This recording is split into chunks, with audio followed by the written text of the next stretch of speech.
শিশু যখন পৃথিবীতে জন্মগ্রহণ করে তখন তার এই অবস্থাটাকেই বলা হয় নবজাতক।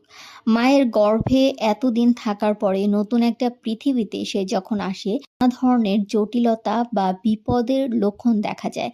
তার মধ্যে ৫টি বিপদ নিয়ে আজকে কথা বলবো। ১. উচ্চ তাপমাত্রা। শিশুর তাপমাত্রা যদি বেশি হয় সতর্ক হতে হবে। এটি সংক্রমণের সংকেত। দ্রুত চিকিৎসকের পরামর্শ নেওয়া অবশ্যই প্রয়োজন। ২. শ্বাসকষ্ট।